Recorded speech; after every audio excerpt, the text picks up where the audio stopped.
Sudbury News Talk. I want to show you something. Stand by. On the morning shift. Anything could happen. Sudbury News Talk on the morning shift.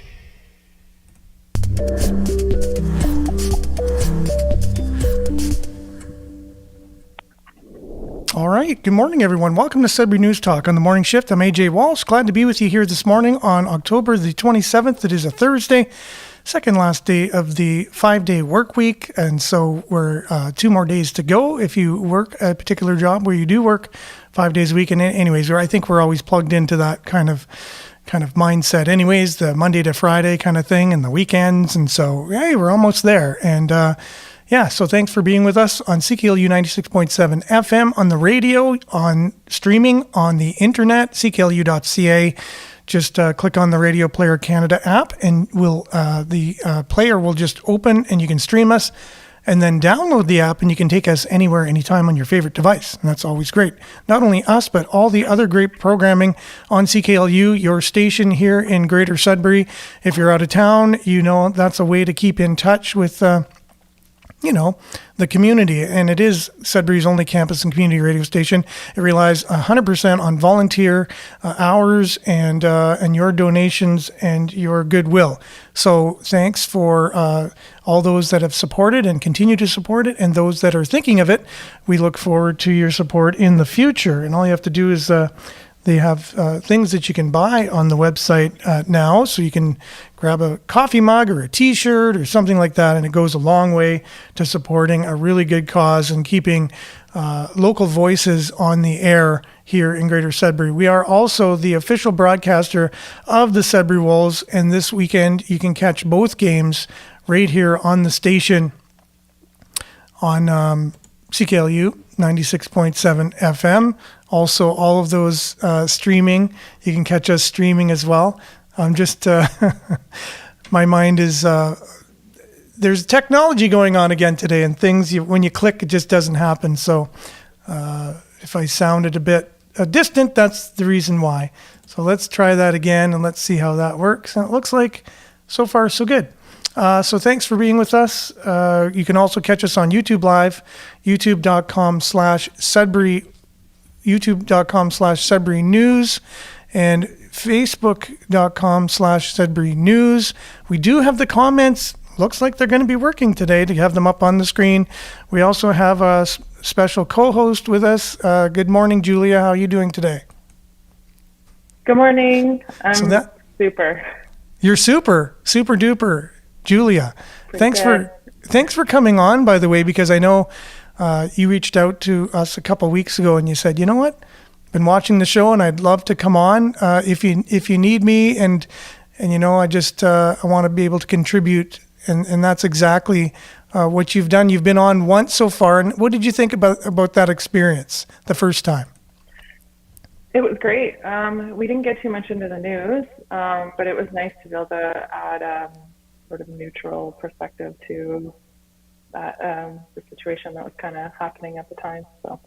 Well, you'll be happy to know we have lots of news today. So today will be different than your last experience. There's tons and tons of news to go through, and a couple of videos. So we'll basically be 2 flies on a wall with the videos. The election just happened, so we'll have that. There's a CTV story about some of the homeless situation going on and some of their solutions to that. So, and then Laurentian University, we had their latest rankings from the Maclean's magazine, and so on and so forth. So there's lots to talk about today in terms of news, and just to get right into it, let's start with that, and let's get into the weather.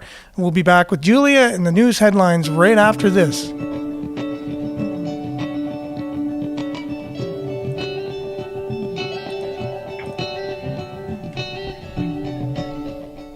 And that's one great thing about news, and especially weather. Weather just seems to just happen every day.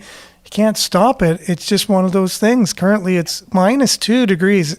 We're back to seasonally, the seasonal temperatures that, we're used to in this time of year. So last night was a bit nippy, a bit chilly, and currently it's chilly as well. It's -2. If you're outside, it feels like -4. and if you had to go to work this morning, if you're getting ready to go to work, you're going to notice some frost on your car, so you have to take a bit of time to deal with that. So it's looking forward to the rest of the day. Mix of sun and cloud. Wind will be 20 kilometers coming from the northwest this morning.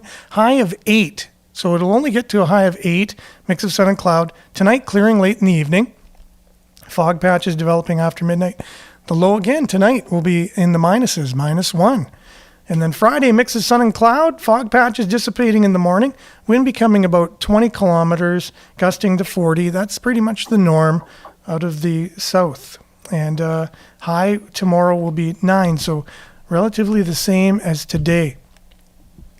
And then Saturday, sunny, predicted so far. We'll see if that continues. High of 12, a little warmer, but a little cooler compared to what we've been used to. 20 degrees is very warm. And we've had that a few days over the week. And Sunday, mix of sun and cloud, 12, and then 10, cloudy, and then on Monday, 11 on Tuesday. So you look at the forecast between now and next Wednesday, you're looking at between 9 and 11. It's pretty much average of 10 degrees. So very similar temperatures. So if there's anything you need to get done where those temperatures are conducive, maybe some of the yard work, getting ready for the winter. It's not too cold, it's not too warm. It's really great for that kind of thing. There's a look at your satellite over northern Ontario. Mix of sun and cloud. That's pretty much what we're seeing there. So we'll be back right after this. Sudbury Weather, brought to you by sudburyweather.ca, and you can find that on sudbury.news. The link goes right to the weather section of that website. We'll be right back after this with headlines and our special co-host, Julia, this morning.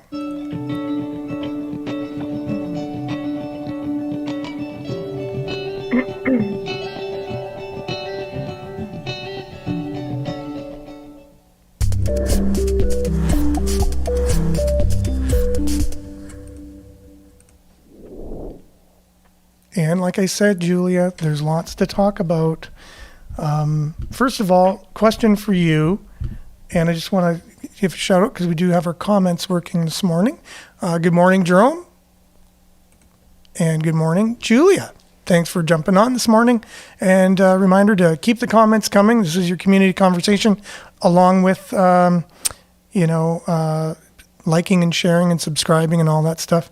If I have time this morning, I could share a little bit of data that I've noticed. Good morning, Shane. Hope you're having a good morning.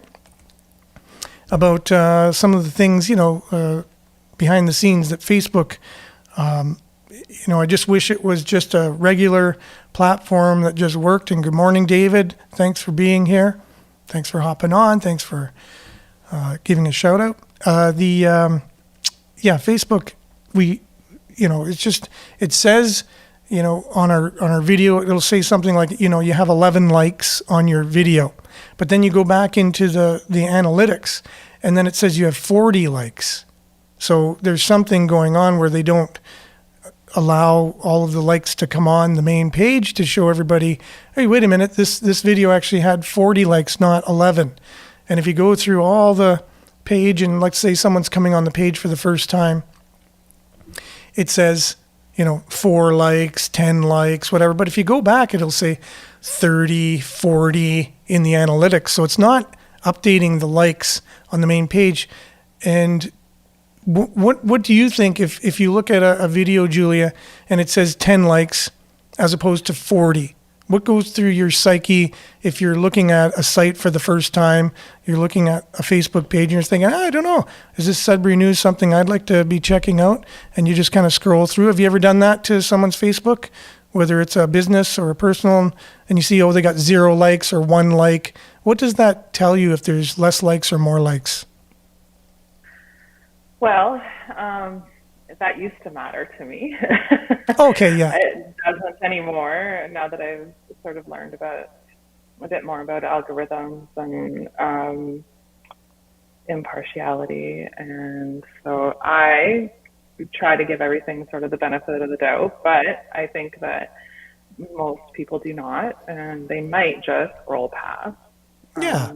But I noticed even actually a while back, your page gave me the option to get a top fan badge. And I thought that was really cool. So I went in and claimed my top fan badge. Cool. And then right after that, it was, I want to say the day after, your page just did a huge, weird overhaul thing. And I no longer had the option to see like what my badges were or what my contributions were and that sort of thing. It was like all of that was sort of taken away. So I may be responsible when I claimed my top fan page. Or I'm just joking. No. I don't know. I don't know what happened, but it was weird, and it kind of gave me like an icky feeling. I was like, why did you take that away? Like, what is what process? Not you, but I mean Facebook in general. Like, why did they take the option away? I guess. Yeah. Facebook did this whole thing. Oh, hey, we got this new thing, this new way of doing Facebook, and eventually you're gonna have to do it anyways. Did you want to do it now? And I noticed CBC did it, and a couple other. Sudbury.com already had the new kind of look Facebook. CTV doesn't, Sudbury Star doesn't yet. But I said, you know what, I'm going to have to do it anyways. I might as well learn it and get to know it. And so I opted to, okay, I'll do the new Facebook page. And then what ended up happening was, like you said, things changed. I noticed before I was sharing things like to 30,000. It was going to 30,000 people. Now it's dropping and dropping and dropping. It's going down to like 15,000. So somehow the new change doesn't allow my reach to go as far and things like that. And so, yeah, there's something going on, and I'm not sure what algorithms, and I'm not sure how much on purpose it is or not or what, but like you, so look at that experience. If you didn't just mention that here, you could have felt like, wow, why is AJ removing my badge from me? You know what I mean? Like, why'd they do that?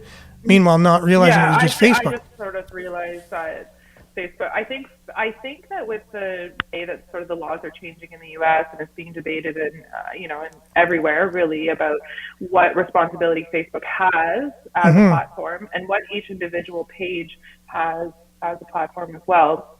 They're trying to make it so that pages and groups and administrators of groups are responsible for the content that's being posted in the group. So I don't know what that has to do with this conversation per se, but I think that maybe it's sort of all tied in together, that they're trying to maybe try to tie up loose ends and tighten up the back end of things to make it harder for dis and malinformation to make their way through. So more regulated, I think, right? If you boil it down, just more regulation, internet regulation.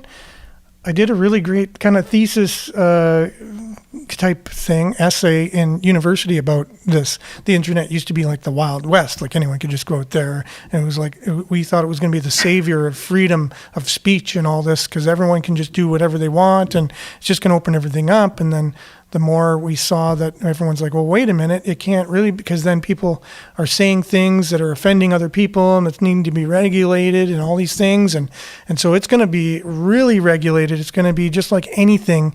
It starts a certain way and then gets regulated. And I think, like you said, we're quite on our way. But I wanted to show everybody just so they know.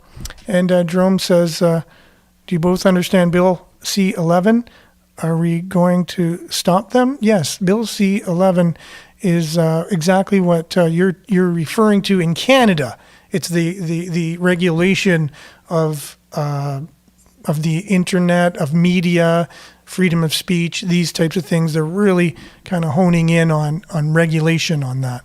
And so everyone who's not familiar with that can look it up. I myself need to do more research on it as well. But again, this is a whole volunteer gig for me. I'm hoping that we can turn the tide and make it so that way I have more time to be able to do that. And it's going to take a lot of effort to kind of switch things around. But I'm just going to full screen it here and show everybody my screen and just show you what I'm talking about. So if you go here, this was the video we did with Bob Johnston. He was on the show last Friday. And as you can see there, it says, it gives some stats. So it says there were 440 views to the bottom right under the date there. It says 26 comments. It says there were 10 reactions to the video, whether it was like, heart, you know how social media works. Anyways, and so that's what people see on the page. So then I go into my analytics, which is the back end here, and I'm not sure if everyone can see it, if it's too small, but if you see where the Sudbury News logo, that is the video there. So here you have, it shows you the peak viewers. It says we had 17 peak viewers that day, and that's at one time. And then it shows you how it goes throughout the show.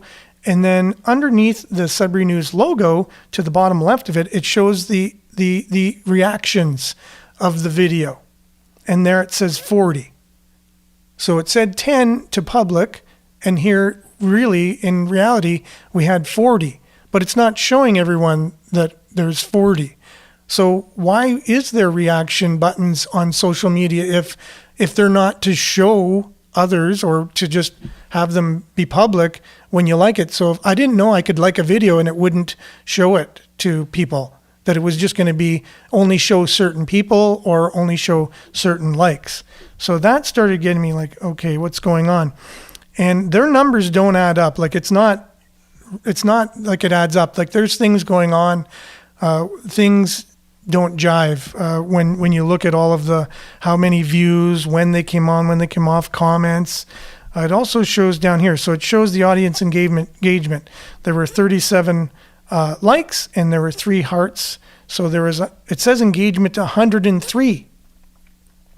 So there was 14 shares, 49 comments, and 40 reactions. So altogether, 103 engagement. And then it tells you the breakdown audience-wise, what provinces and what countries. So you can go to country. There, it's not loading the information. There was an issue loading the information. So this happens a lot of times too when you just go to get statistics. So if we go back to region, it does show the region, however. So anyways, that's a little bit of what we're dealing with over here, wondering what's going on. But, I'm really not getting too frazzled about it because I do believe that over time, we are a local show. And I think because we're local, it's almost like word of mouth. Like you could talk to your neighbor and say, hey, there's this news show, you should get on there and like it. And it's not the same as if we were an international show, and a lot of people are, and they rely on Facebook to promote and to get the word out and all that, and I think it's going to affect them a lot more than it affects us as a local show. I don't know. Do you have any other insights, Julia, other than that? No, I was just thinking that too. I think that with just providing good content and asking viewers to share, reminding them how important sharing the videos are. And you'll just build your audience organically, and Facebook has a hard time, kind of messing around with organic following. So. Yeah, exactly. That was my whole feeling about everything was I really don't think that it's going to really impact us as much locally, right? But what does impact us locally are the elections, right? And speaking of that in the news, did you have a chance to get out and vote? I unfortunately did not this year. Good, and I'm not going to ask you. Sorry, I did not do my civic duty. Okay. I'm so sorry to everybody, but I really didn't. Did you know you could vote online this year, as we could have last time too, as well? I don't think I knew about that. No, I knew that there was advanced polling, and unfortunately wasn't even able to get out to those. So not to make the excuse, but toddlers make it really hard to get anywhere these days. So 100%. I think there's a lot of people in your shoes. I've been in your shoes most of my life, right? And I'm just getting to the age now, and my kids are grown and things like that, where I do have more time and things like that. But I went online and looked for my name. My name wasn't there. So for some reason, I wasn't on the list. And so I had to go to the library and, get my name on the list, so I wasn't able to vote online. But we were going to have Brian, who was just trying to call on the phone, but we wouldn't be able to answer the call during the live broadcast. Brian was supposed to be on this morning talking about, there was someone in Sudbury who claimed that possibly the voting system that we use, the software, was somehow, there were some things going on, like what I'm talking about with Facebook here, that the voting wasn't 100% legit because it can be manipulated. And then he went into some things and found that he called the number that was on the particular company's website that we used the voting, and it said this number's no longer available. And he did some digging and whatever, and he thought there was some nefarious things going on with the software that we used, and it did crash for a little while this election, and it crashed for a whole day last election as well. And so some people were wondering, is this legit? Can we really kind of rely on this moving forward, and can it be, manipulated? Well, I'm not very tech savvy, so that's definitely out of my wheelhouse. But I mean, it wouldn't surprise me the way that technology is moving these days. But it's maybe not hard for somebody to, manipulate that kind of stuff. But yeah, I don't know. As a person who normally votes and wants to trust the system, I want to hope that that's not the case. But well, how do you know? How do you find out? And how do you confirm? I mean, I hope that this person's able to provide that information, and maybe if there is, nefarious intent, that something can be done. Would something be done though? Like, yeah, and that's the thing. I mean, Jerome's wondering about the new mayor, like how he's going to be on, with this C11, Bill C11 thing, if he's going to be kind of on top of that, and how it's going to affect things locally. But that's hard to say for sure. But all we do know is that we do have a new mayor. Brian Bigger backed out of the election kind of midway, citing family reasons for not running. He ended up still getting 601 votes, though, because they kept his name on the ballot. They said they couldn't take it off because he was past the deadline of that. So 601 people voted for someone who wasn't running. Paul Lefebvre ended up with 26,000 votes, and we got 3 new councillors.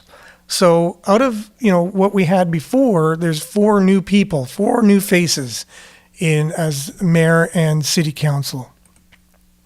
And they seem like pretty good faces. Those are pretty great people that got elected. People that I personally think had a great platform and did a great job of getting out into the community and talking to their constituents to see what they want. For sure. Yeah, speaking of one of those, opinion on it from someone who didn't vote. No, one of the people that came on the show, we had her on, and then she was on the show pretty much, commenting and giving us, really cool facts that, we're like, well, we don't know where this is going to be. They're going to have some debate, and right away she was like, it'll be this time, and here's, the information on that. And so she was sharing with that with us in real time. So we really appreciated that.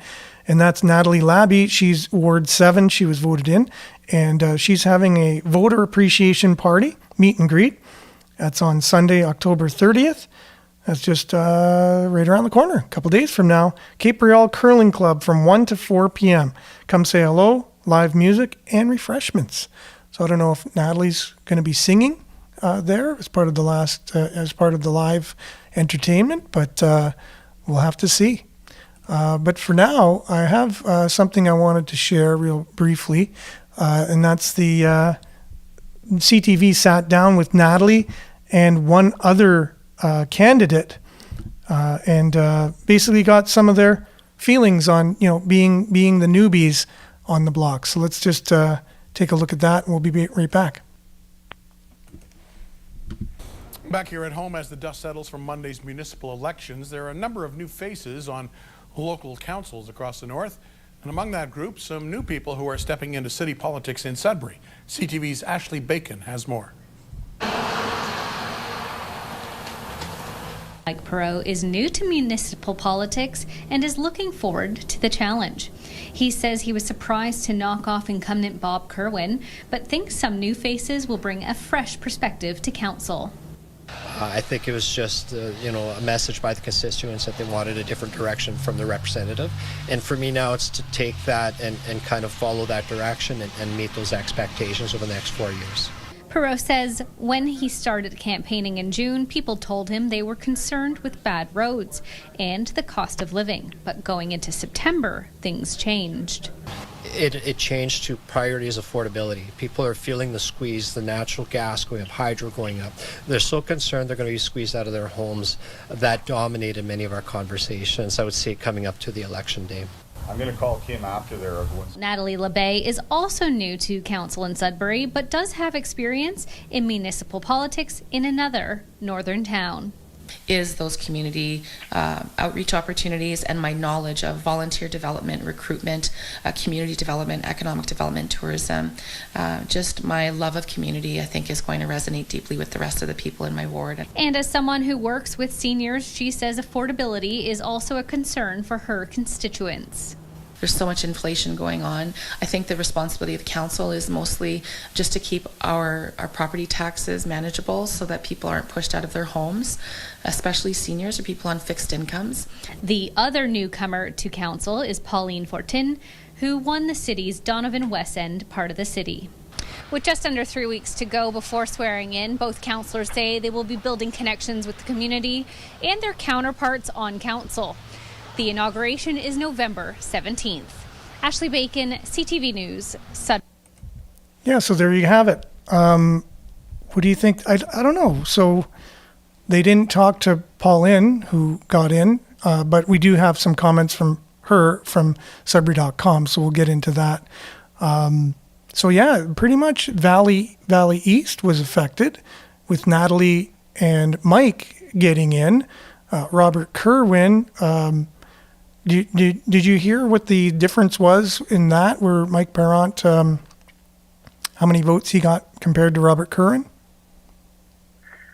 I saw that, and I wasn't surprised. I think that early on, Robert Kerwin really doubled down on a lot of things that were kind of getting him into hot water over the last 8 years, and especially the last 4 years.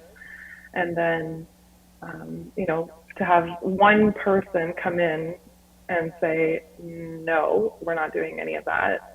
We're going to change things up a little bit and have a little more transparency, and I'm going to listen to what my constituents want, instead of, try to berate them and tell them what they want. I mean, the landslide isn't surprising to me in the least.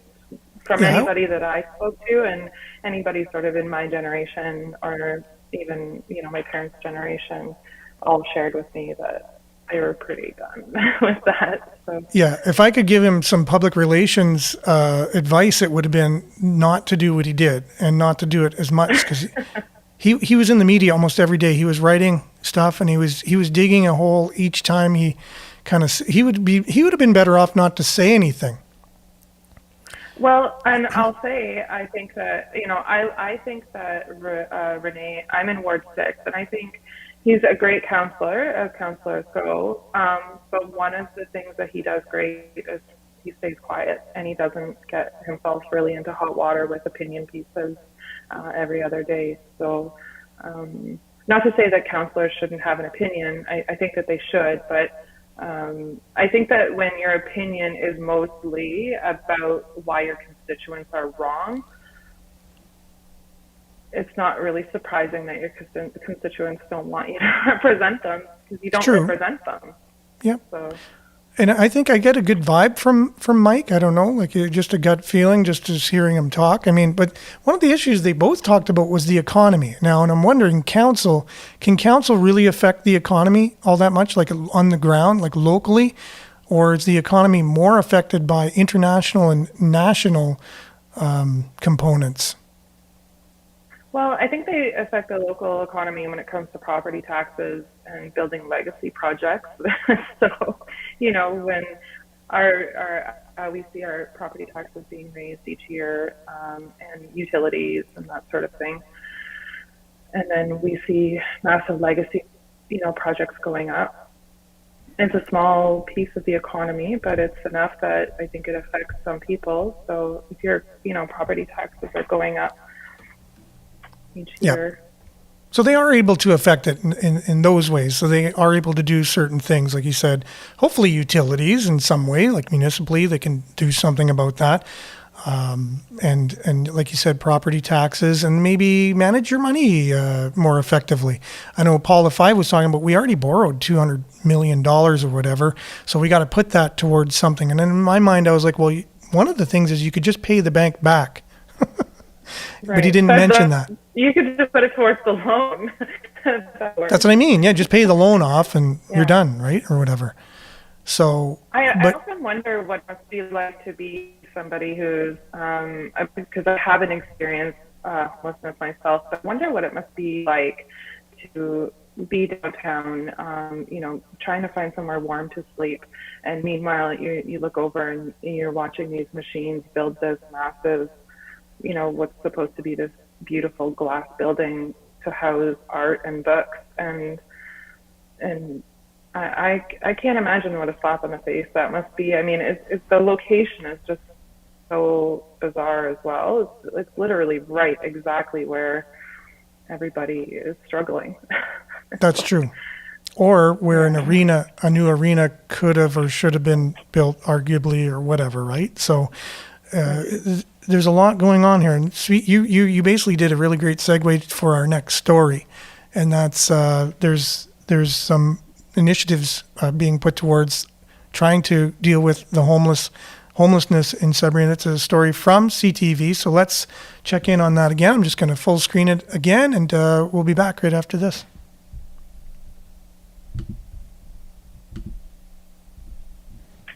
The Go Give project will soon be opening a new downtown location in November.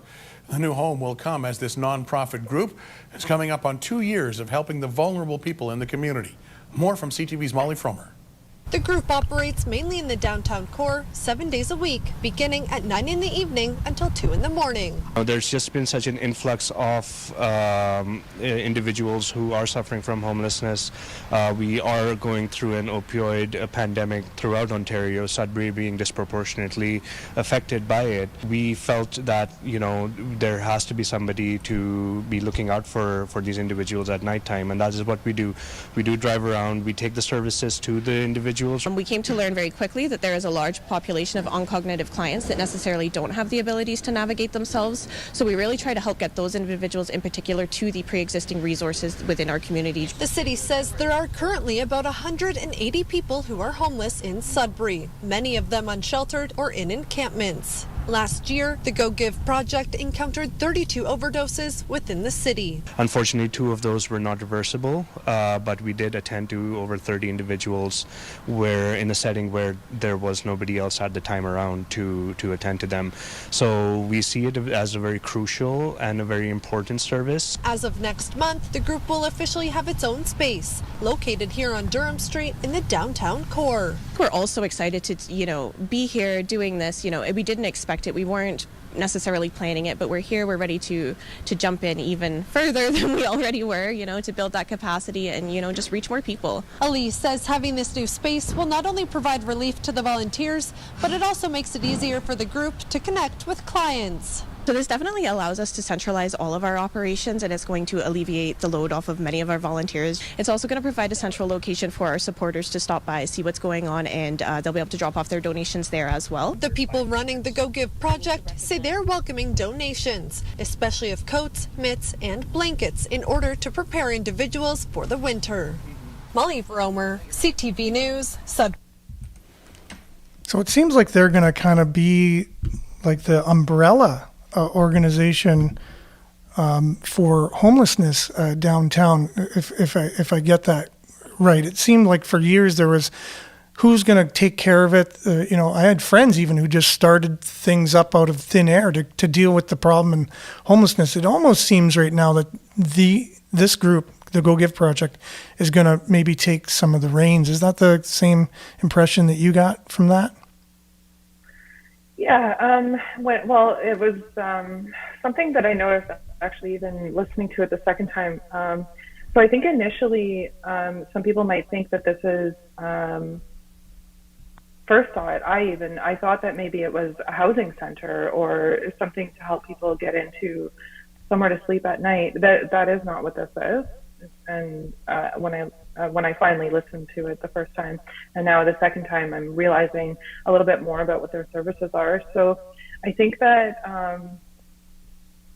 there might be misunderstandings in the community about what the project is, number one. And number two, I think it's great. I think that there are a lot of people on the street that say to themselves, you know, if only I could get housing, or if only I could get a shower and employment and sorts of services. And sometimes they don't know where to go. But I think a lot of people do know where to go. And that is what's been shared with me by some people that do work with this community. They do know where to go. They are on the list. The lists are years long. So it's nice to have the services, but if the waiting list is years long, then what's the point? And it sort of sounds like that's what this project is going to be, which is, let me help you find employment, let me help you. But like I said, I just really think that the lists are just so long, the waiting list to get into any sort of housing or any sort of crisis intervention or rehabilitation, even counseling. I mean, I talk to friends who, have kids that are struggling in school and they want to get them into counseling to deal with trauma or whatever sort of things that they're dealing with. And just the list to get into family counseling is years long, let alone any sort of, drug rehabilitation or anything like that. So I think it's nice. I just don't think it's enough. Yeah, no, and that's what I was hoping there would be more to it. And Julia also feels that it's not going to take them off the streets because, like you said, we don't have the infrastructure in place. We don't have the housing. We don't have a lot of the resources. So it sounds like this group is going to be a liaison type of a group where they're going to try to be a go-between between the people that are don't have homes and have many needs and probably have certain addiction problems, a good majority or a good amount of people. And so they're going to just basically try and refer. It's like a referral kind of organization. So okay. Sorry to interrupt you, Aaron. No, go ahead. What this reminds me of a little bit is I remember a long time ago watching the show Hoarders on TLC. And they had a term, it was called churning. And so if you're a hoarder and you have things in your home and you just move them from spot to spot to spot to spot, you're not actually getting rid of anything. You're just churning it in your home. And that's not really a nice comparison to compare human beings to objects. And I don't mean to do that, but it sounds like the city is just churning people in the city. Go to this agency, go to this agency, go to this agency. This agency's closed now. Try this agency. Oh, now that one's closed. Try this agency. How many agencies do we need in the city? We don't need more agencies, I don't think. I mean, that's from the outside looking in. But when I look at what's available, there are plenty of agencies and plenty of people that can, refer unhoused or addicted people to services that they need. We don't have the services. We have all the people for the referrals, but none of the services. So it just looks like churning to me. Yeah, no, and I agree with you on that one. And I think we're all just hoping that we can find a solution for this, and I don't know if the solution has to be as hard as it is. I mean, people have basic needs. We need to eat. We need to drink water. Obviously, that goes with eating. We need shelter. We need clothing, and then possibly we need community of some kind to belong to. And I think those are basic needs, and then you have education, and then you have other, it goes on from there. But if we can't even deal with the basic needs of our citizens, then then I think there's a problem. Is there a problem with going to that type of thinking? Like, let's start with the basic needs and work from the ground up? No, I think that's the natural place to start. I mean, that's where I think everybody should be focused at the bare minimum, somewhere for some people to get a good night's rest, a shower, some food and water, maybe some employment counseling, and that sort of thing, or trauma counseling, have those sorts of facilities available in the city. I just think, wouldn't it be wonderful to have that in the downtown core? This agency rented out a space, and it looks like it's a small space, and it's conveniently located close to where sort of all the action is. Where the need is, right? It's kind of central. Yeah, and I wonder if if that funding was just saved up and moved to something else.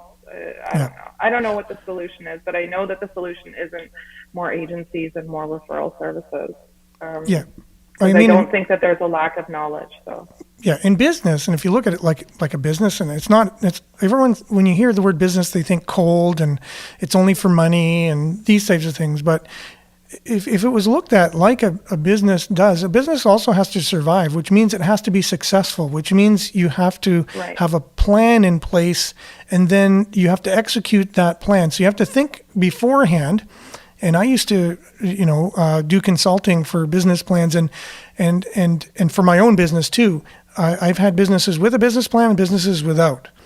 And I had one with a business plan and no money.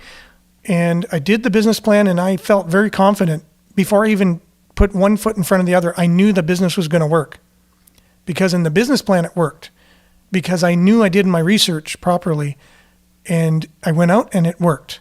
Then I started a business with a business partner who had, bless his soul, money to invest, but I didn't have a business plan.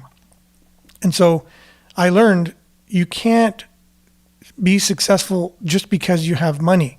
It just does not work. It could have worked. Yeah. I don't know. But mine didn't work. My business with the money and no plan didn't work. But my business with no money and a plan actually worked. And I think there's some wisdom in that, of actually planning and understanding these things and executing it in the way, like, of, seeing it on paper working first, and then, I think also the business plan for something like this would be unique in that the business plan essentially would be to make themselves obsolete. That's the goal, is, that these agencies become obsolete. So, and who's really gonna work really hard to make them out of work? So that's what I know this isn't local, but I've been reading up a little bit about what's happening in Los Angeles and the homelessness networks that work in Los Angeles. And I couldn't give you exact numbers right now, but their operating budget increases every single year, and the amount of people that they help just continues to decrease, and the population of unhoused people continues to grow, and so there's some people looking into that now, asking questions of where the heck is all this money going? Exactly. I don't mean to imply any sort of nefarious intent with the agencies and services, but maybe just misuse of funds, I think. And that's a whole other part of... And no business plan. And that's the thing. So a business plan is a living document. It doesn't just start and then you follow it. It's living. You change it as you go.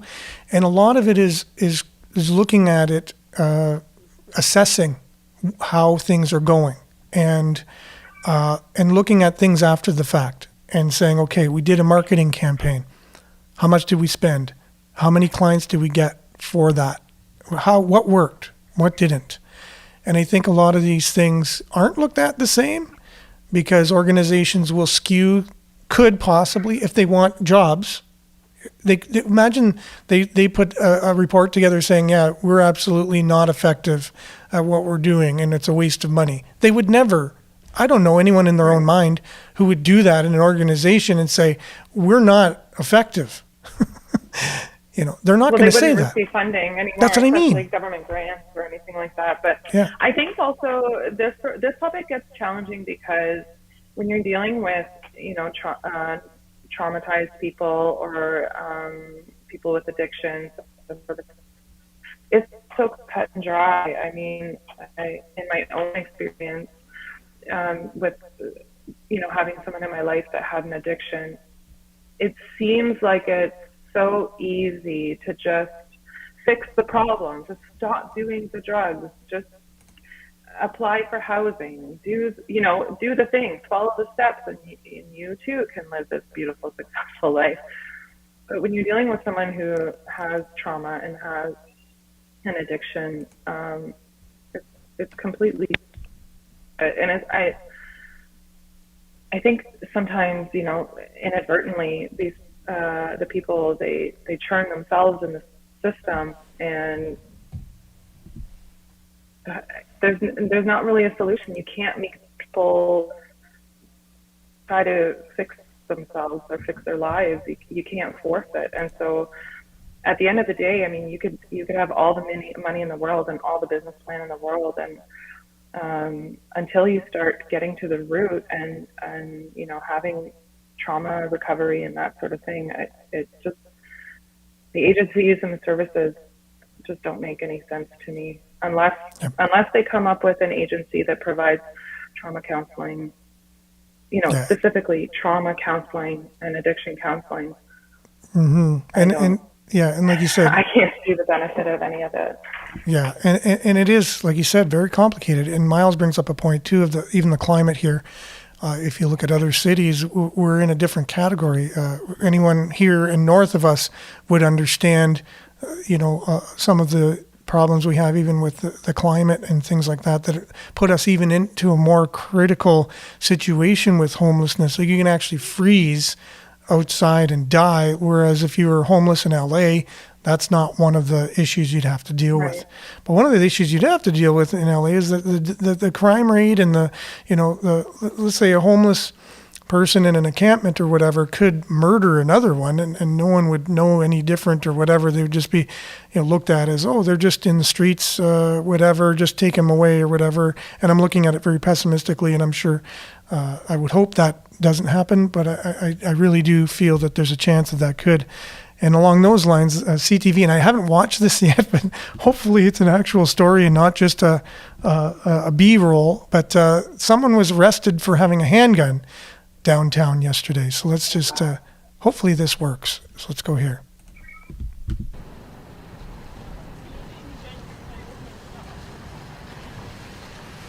Yeah, and it's my worst fear. It's just B-roll.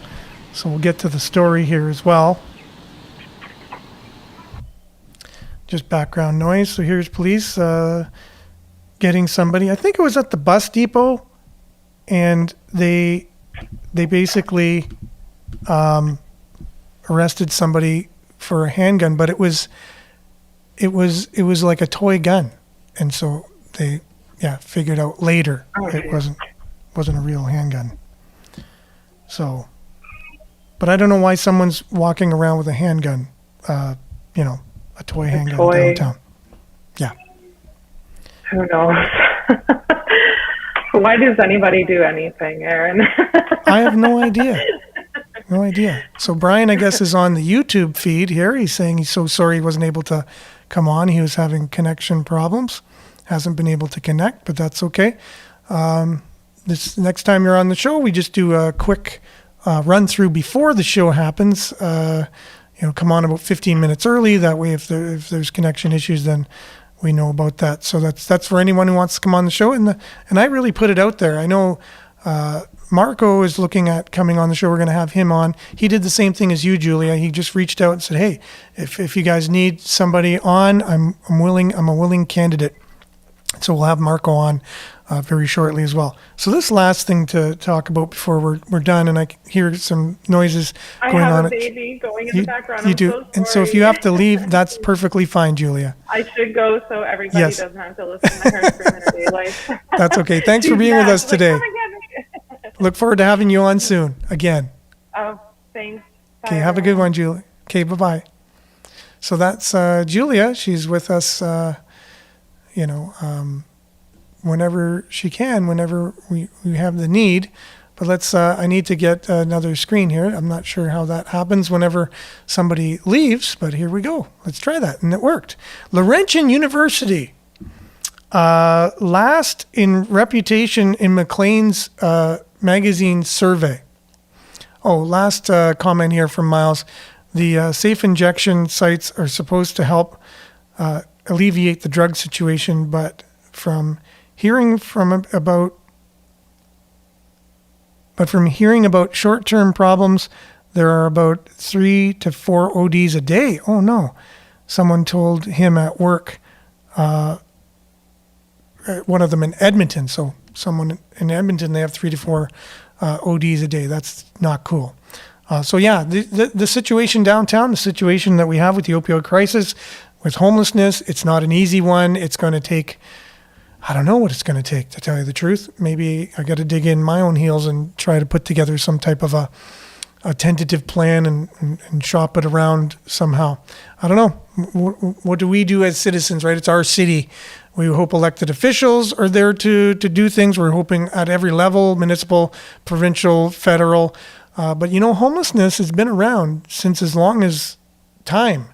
And I don't know when they say they're going to alleviate or they're going to have a war against homelessness and eradicate it. I don't even know if that's possible. So are we even thinking realistically, first of all? And are we putting into place the types of things that are going to actually make a difference in these people's lives and in our lives? And are we not our brother's keeper? Are we not here to look after those who somehow have fallen upon hard times for whatever reasons? And are we doing the best things possible to help them? I don't know. I'm asking myself these questions as I'm talking. But Laurentian University, last for reputation again in Maclean's survey. Laurentian University ranked 15th out of 19 primarily undergraduate universities in Maclean's magazine annual university list rankings. This is the same ranking it had a year ago. Although 2 years ago, Laurentian was in 12th place in this category. In early 2021, Laurentian declared insolvency and filed for creditor protection under Companies Creditor Arrangement Act, making widespread cuts to its programs and employees in April of that year. The university hopes to exit CCAA in November after creditors voted in favor of a debt plan. Last year, the outgoing Laurentian president, Robert Hache, explained that Maclean's rankings are derived from data that are mostly slipped by at least 1 year. So basically, they're 1 year behind. So these are the rankings we're getting from the insolvency year. But we were also ranked the same thing before we went bankrupt. So not sure what's going on there. This could mean the impacts of the CCAA are still not factored into all of LU's data. But will that make a difference anyways, that we had creditor protection and all that? Is it going to make us a more sought after university? And if you look at the story from our Facebook page, the story goes into more detail about the rankings, and that we're last in certain categories, we're almost last in other categories, So it's 19th out of primarily undergraduate universities. Also ranked 19th in reputational survey in last year's Maclean's University issue. It is also ranked last in all of Canada for reputation, or 49th. So out of all universities, we're ranked last for reputation.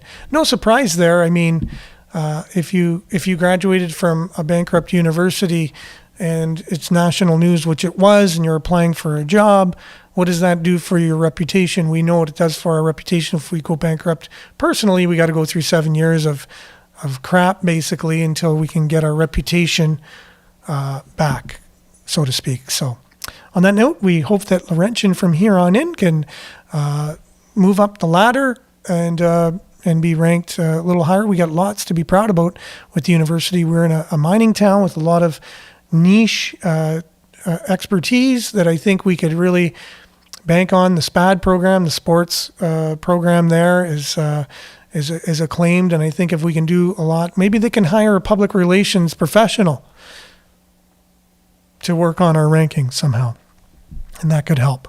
But it is what it is for now.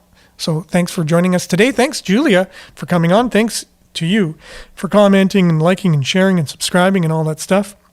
And actually, Nick came on this morning, and I said, Nick, we already have Julia and Brian. Brian was supposed to come on today too, and I'm not sure if we even have the capabilities of having that many people on. So anyways, so thanks to Nick for coming on this morning as well, and hopefully we'll have her sooner than later. And Julia says, yes, have an awesome day. Thanks, everyone. Thanks, Jerome. You have a good day today as well. Stay tuned now for Earshot Daily on CKLU 96.7 FM, and we'll be back same time, same place tomorrow on Friday. So happy Thursday for now, and we'll see you tomorrow. Ciao.